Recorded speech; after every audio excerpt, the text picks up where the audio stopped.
काठी रोल वाले की सफलता।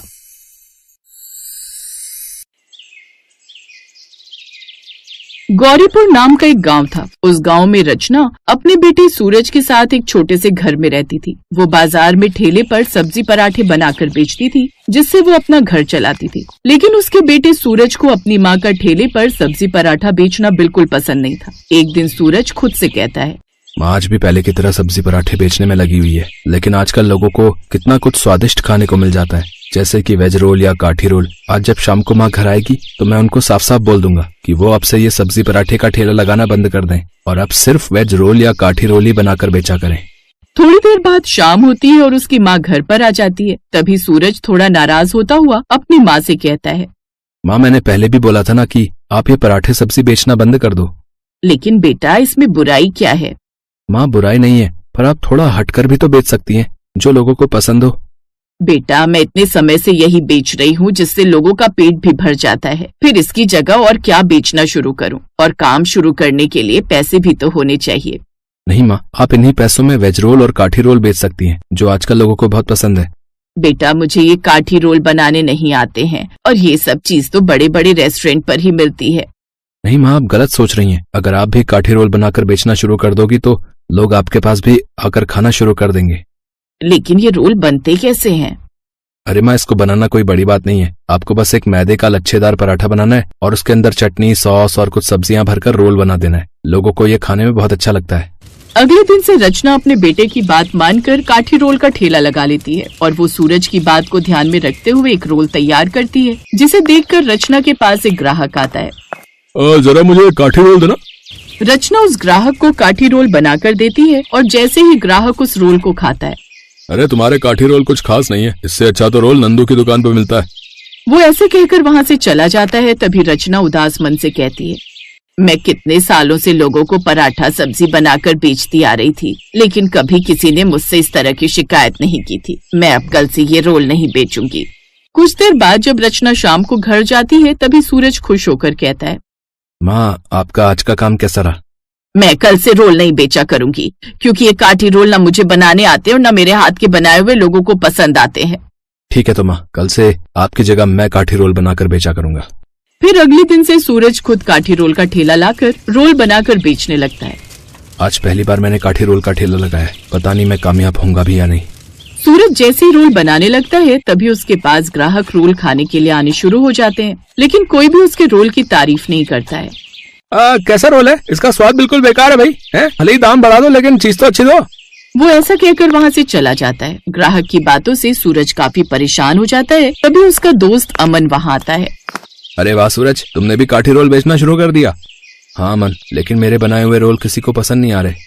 अच्छा, इसलिए तुम इतने ज्यादा परेशान हो? लाओ एक रोल मेरे लिए बना दो, मैं तुम्हें बताता हूँ तुम्हारे रोल में क्या कमी है। उसके कहने पर सूरज काठी रोल बना देता है, जिसे खाकर अमन कहता है, तुम्हारे रोल में बस छोटी छोटी कमियां हैं। कैसी कमियां हैं मुझे बताओ।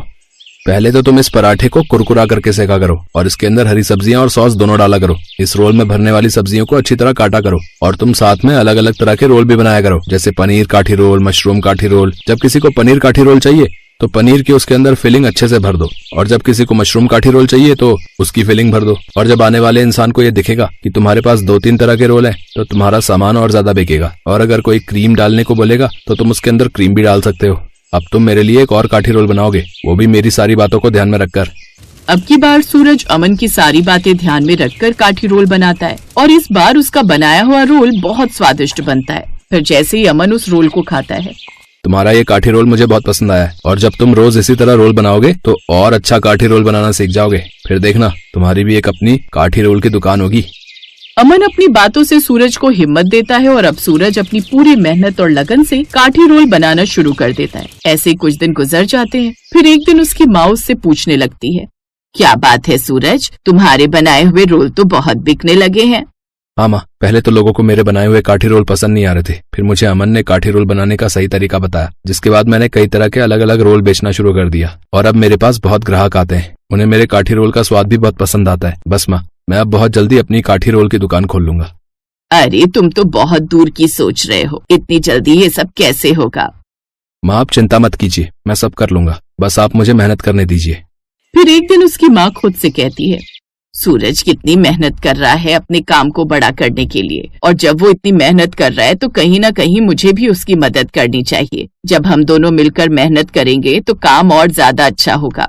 ये सोचकर रचना सूरज के ठेले पर जाती है। माँ आप यहाँ, आपकी तबीयत तो ठीक है? हाँ मेरे बेटे, मेरी तबीयत बिल्कुल ठीक है। माँ अच्छा माँ, तो आप यहाँ बैठ जाओ, मुझे अभी बहुत सारे काठी रोल बनाने हैं। तभी तो मैं आई हूँ, ला मैं तेरी मदद करा देती हूँ।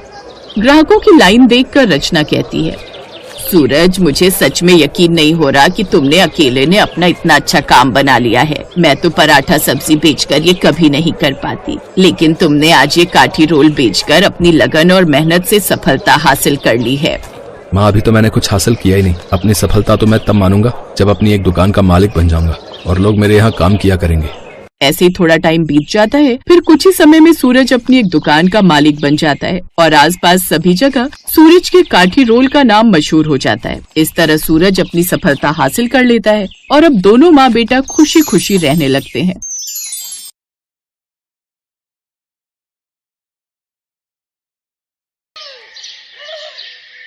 बहू, आज तेरी पहली रसोई है। हमारी झोपड़ी के पीछे चूल्हा बना हुआ है, वहीं पर हम लोग खाना बनाते हैं। सासू माँ, हम लोग भी मिट्टी के चूल्हे पर ही खाना बनाते थे। बताइए क्या बनाना है खाने में? बहू ऐसा कर, सबके लिए 4-4 रोटी बना ले, मैं तब तक प्याज काट लेती हूँ। तभी वहां पर पायल की ननद मोहिनी आ गई।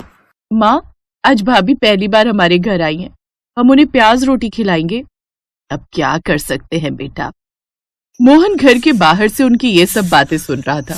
उसकी आंखों से आंसू छलक रहे थे। खैर, पायल ने सबके लिए रोटियां बना दी और सभी लोग बैठकर खाना खाने लगे। सभी लोग खाना पीना खाकर सो गए। अगली सुबह मोहन जल्दी उठ गया। उसने अपना बोरा उठाया और बाहर कबाड़ बिनने निकल गया। आजकल लोगों ने कूड़ा कचड़ा तो सड़क पर फेंकना ही बंद कर दिया है। तभी मोहन को एक कूड़ादान दिखाई दिया। लगता है ऊपर वाले ने मेरी सुन ली। सारा कबाड़ मुझे उस डस्टबिन के अंदर मिल जाएगा, जिसमें खाने का ढेर सारा सामान पड़ा हुआ था। अरे वाह, इसमें तो ढेर सारे पराठे, मटर पनीर और चावल भी हैं। ये खाना भले ही जूठा हो, लेकिन खाने में तो सही ही है। अभी खराब भी नहीं हुआ है। मोहन ने सारा खाना बटोर कर अपने पास रख लिया और फिर से अपने काम पर लग गया। धीरे धीरे शाम होने लगी। शाम को पायल की ननद ने उससे कहा, भाभी आज रविवार का दिन है और हमारे गांव में रविवार को बाजार लगती है, चले मैं आपको घुमा लाती हूँ। हाँ मोहिनी, मैं भी तुमसे यही कहने वाली थी। पायल और मोहिनी बाजार घूमने निकल गए। उनके पास पैसे तो थे नहीं कि वो शॉपिंग कर पाए। बाजार की रौनक देखकर ही वो अपना दिल बहला रही थी। तभी अचानक मोहिनी एक मोमोज के ठेले को बहुत ही ध्यान से देखने लगी। क्या हुआ मोहिनी, तुमको मोमोज खाना पसंद है क्या? भाभी, आज तक हमने कभी भी मोमोज नहीं खाए, बस देखकर ही मन बहला लेते हैं। चलो ठेले के पास चलते हैं, मोमोज की महक भी ले लेंगे। हाँ हाँ भाभी, ये आपने बिल्कुल सही कहा। दोनों ननद भाभी मोमोज के ठेले के पास जाकर खड़े हो गए। ये दोनों बस खड़ी थी।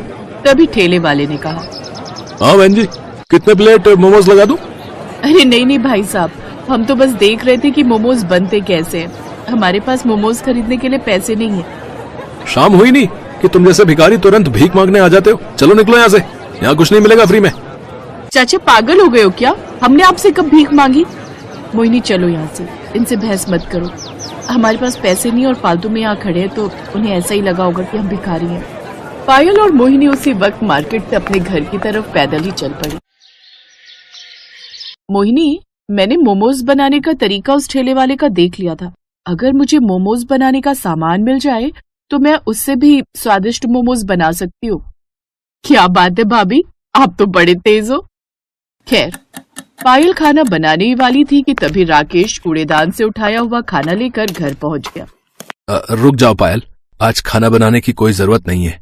देखो मैं कितना अच्छा स्वादिष्ट खाना लेकर आया हूँ तुम सबके लिए।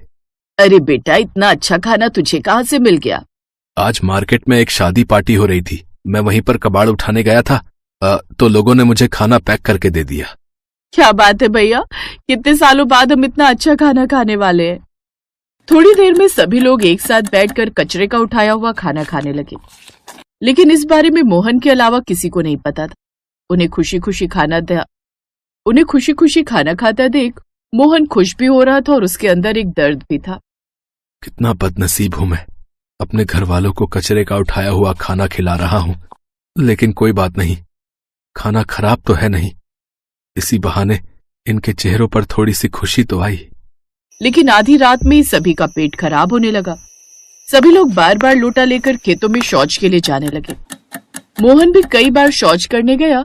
तभी उसकी सास ने कहा, मोहन बेटा, ये कैसा खाना लेकर आया था तू? हम सबका पेट खराब हो गया।